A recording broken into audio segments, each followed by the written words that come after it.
Damn, this Tyler guy is such a clown, bro. Bruh.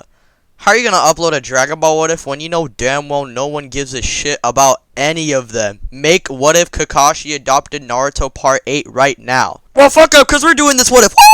Hey, collecting rings like a Sonic. Bitches wanna party. Virus getting heavy, so got 'em on a diet, yeah. Flex like I'm Hogan.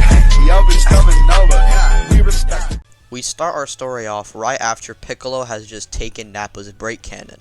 He would fall to the ground and give off his last words to Gohan, saying how much he actually liked him and how he actually became his first friend, and he truly is grateful for Gohan's existence, before then passing away. After this, Gohan would then get up from his knees, since he was on his knees trying to cry out, trying to get Piccolo to wake up, but it was just no hope.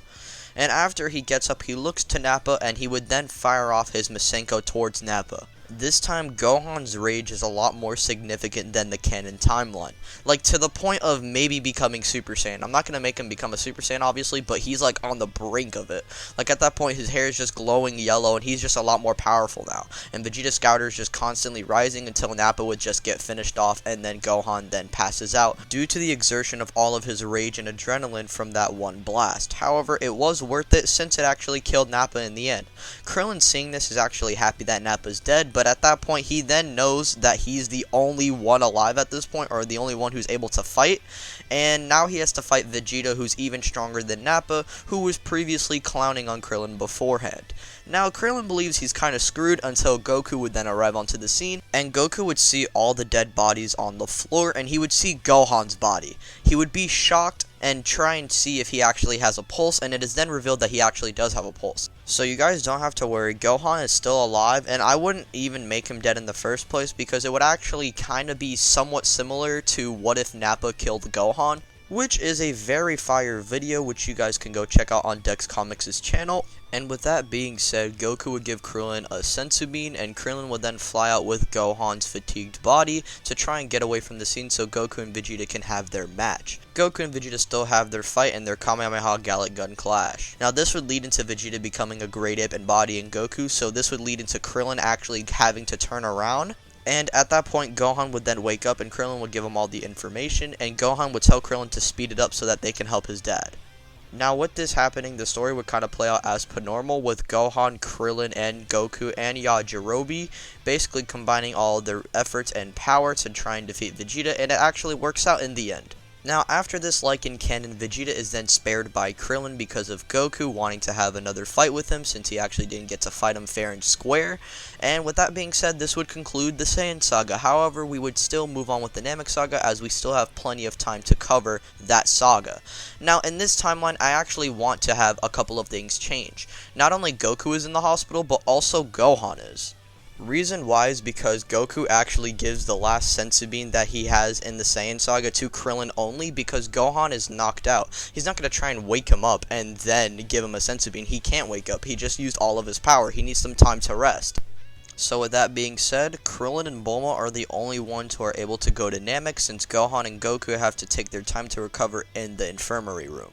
Krillin and Bulma then come to their conclusion about what Namek is, and they would find Kami's old spaceship, and they would eventually fly off to head to Namek and collect the Dragon Balls. Now, Krillin would actually combat 2 Frieza soldiers when he arrives on Namek, because Gohan wouldn't be there to try and assist him, and Krillin, throughout using Solar Flare and a lot more tactical abilities in his fighting style, he manages to beat the Frieza soldiers pretty handedly.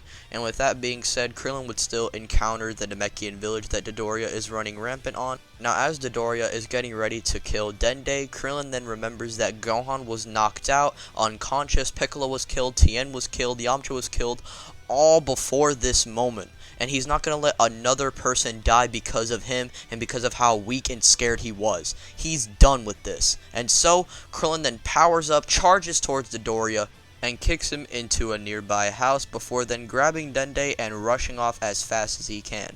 Now, throughout this part of the Namek Saga, this would kind of go down as per normal, with Krillin actually finding out where Guru's place is. He would still encounter with Vegeta and stuff like that. However, Gohan wouldn't be the one to try and get the other Dragon Balls. Rather, it would just be Krillin kind of going on his own Dragon Ball quest.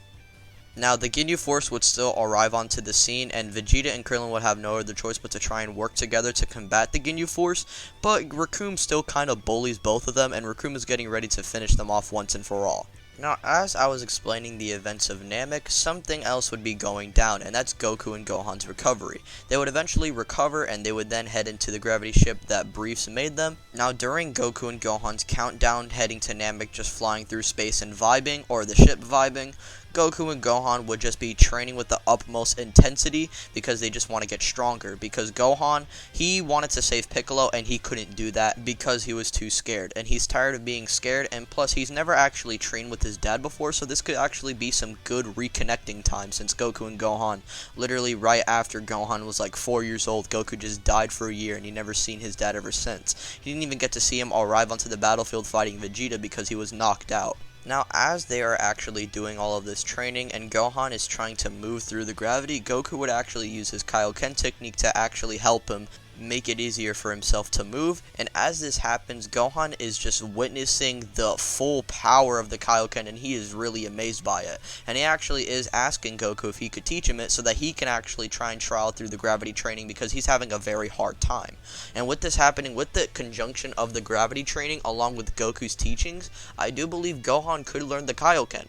And not really a high level of the Kaioken, but maybe the lower levels. However, it doesn't matter anyway because Gohan overall is just going to become a bigger powerhouse in the Namek saga, or the Namek portion of the story.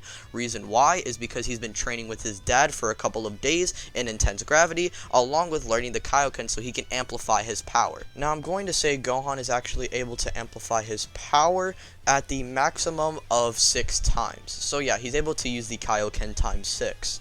So with that being said, I'm actually going to show the power levels that Goku and Gohan are able to obtain during their training. And I will say they actually achieve a 10 times power boost because Goku actually has a training partner. Now, with that being said, Goku and Gohan have obtained power levels of 28,000 and 100,000.